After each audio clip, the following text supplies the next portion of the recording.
Tonight, you and I will travel through one of the most disturbing, controversial, and mind-bending mysteries ever documented in modern American history. A case that forced military veterans to break down in tears, made skeptics fall silent, and left scientists with no explanation strong enough to erase the chill running down their spine. A case that suggests, in a way that feels too precise to ignore, that the boundary between life, death, memory, and the human soul may not be what we once believed. This is the story of a little boy who remembered dying in a war that ended decades before he was born. The story begins quietly, almost innocently, inside a small home in Louisiana. A typical American family. A baby boy growing up with loving parents. Toys scattered across the living room. Cartoons on television, and the warmth of an ordinary life. But at night, the house changed. The boy changed, and the air filled with something ancient. Something heavy. Something absolutely wrong. His name was James Leininger. And when he was just 2 years old, he began waking up screaming words no child should know. The little man can't get out. The little man can't get out. Night after night, the same sentence, the same terror, the same desperate, breathless cry for help from someone too small and too fragile to understand what he was seeing. But what exactly was he seeing? His parents rushed into his room every night, holding him, comforting him, but nothing worked. James wasn't dreaming of monsters. He wasn't dreaming of falling, or darkness, or the imaginary fears of a toddler. He was seeing something else, something far more violent, far more real. He was seeing a cockpit on fire. He was seeing metal twisting and breaking. He was seeing the ocean rising up to swallow him. And he was feeling, deep in his chest, the crushing panic of a man trapped inside a burning aircraft as it plunged toward the sea.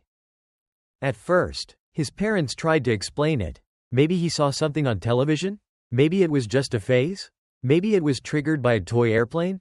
But the more they tried to rationalize it, the worse it became, because James didn't just dream. He talked, he explained, he described. And at the age of 2, a child who could barely form full sentences began naming aircraft models from World War II. He began describing mechanical failures that only trained pilots knew about. He began reenacting plane crashes with toy aircraft, screaming specific technical details, shouting warnings to imaginary squad mates. The kind of behavior no ordinary child could invent. One day, James's father asked casually, "What happened to your plane?" The boy looked up, expression dark, and said with certainty, "It crashed. It got shot in the engine." "How did you know that?" James didn't hesitate. "Because I was in it." His parents froze. And it got worse. Another day, while playing with his toy planes, James said something that shattered the room's silence. "I flew a Corsair." But James was 2 years old. And his parents had never taught him the name of any real aircraft, especially not a fighter plane from the 1940s. They asked, "Where did you fly from?" James answered, "From a boat, the Natoma." The Natoma. A name no toddler should know. A name with no place in cartoons, in children's books, or in their household. His father, increasingly disturbed, researched the word, Natoma, late at night, and his heart nearly stopped when he found it. USS Natoma Bay, an American aircraft carrier that served in the Pacific during World War II. A real ship. A real war. A real battleground. And the nightmares, the memories, the screams, suddenly seemed far more than random fragments of imagination. Soon, James began drawing, dozens, hundreds. He drew fighter planes under fire, aircraft plunging into oceans, explosions, smoke, and the signature curved wings of a Corsair. He signed every drawing the same way. James Chapter 3. As if he were the third incarnation of someone who had been James before. His parents, frightened but determined, asked more questions. "Who are you? Who is the little man who can't get out?"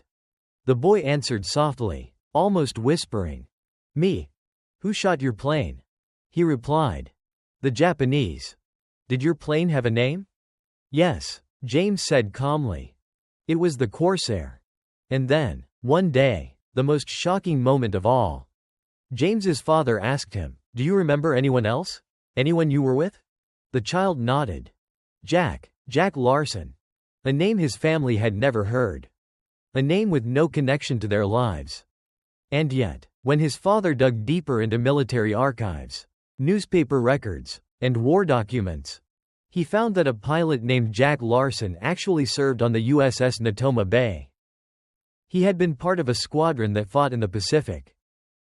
And suddenly, everything was too precise, too detailed, too perfect to be coincidence. This was not random memory. This was not fantasy. This was not imagination. It was history pressed into the mind of a child who should never have known it. The turning point came when the family attended a reunion of the USS Natoma Bay veterans, the men who had actually served on the carrier during World War II. These were old men now, gray-haired, fragile, walking slowly with canes. Yet when James approached them, something terrifying happened. The child recognized them. Without hesitation, without confusion, without prompting, he pointed at one man and said, "I know you. You were there." Veterans froze. Their faces drained of color. Some stepped back, trembling, because James knew details no book had recorded. No archive had documented. No museum had displayed. He spoke of the day their squadron lost a pilot in combat near Iwo Jima. A pilot named James Houston Jr. A pilot who had been shot down. Engine hit, cockpit jammed. Unable to escape. Unable to get out. Burning as he crashed into the ocean.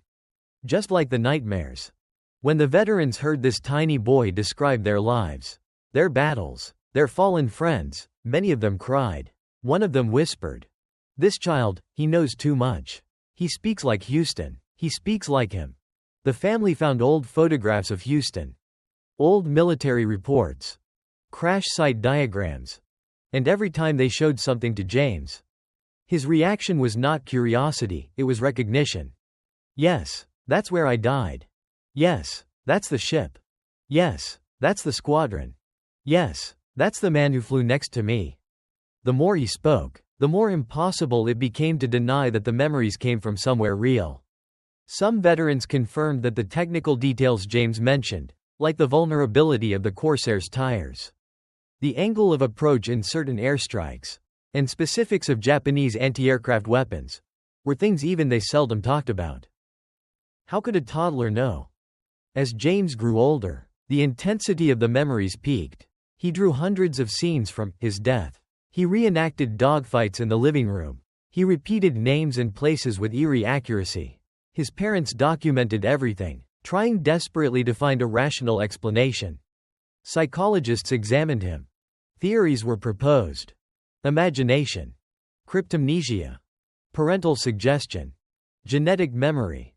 Fabrication. But every explanation broke apart. None could answer how James knew the layout of a World War II cockpit. None could explain how he described details missing from public record. None could explain how he knew the name of a real pilot whose story remained buried in military archives. Eventually, even the skeptics fell silent. One researcher, after months of investigation, said, "If this case is not reincarnation, then we do not yet have a word for what it is." As James grew older, around age 10, the memories began to fade. The nightmares became less frequent. The drawings stopped. The intense connection to the pilot seemed to dissolve, like fog thinning at dawn. This pattern, researchers noted, occurred in many alleged reincarnation cases. Vivid memories from ages 2 to 6. Rapid decline after age 10. Complete disappearance by adulthood. Almost as if the brain, as it strengthens and matures, pushes out whatever does not belong to this lifetime. But the question remains. If memories can transfer between lives, what does that say about the soul? About consciousness? About what happens after death? James's case has become one of the most thoroughly documented reincarnation stories in America. No major detail has ever been debunked. Every major point he gave matched historical reality. And his childhood remains one of the strongest pieces of evidence suggesting that human consciousness may not be confined to a single lifetime.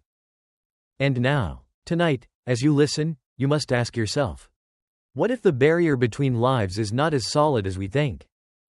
What if memories survive death? What if the soul carries more than just energy, What if it carries history?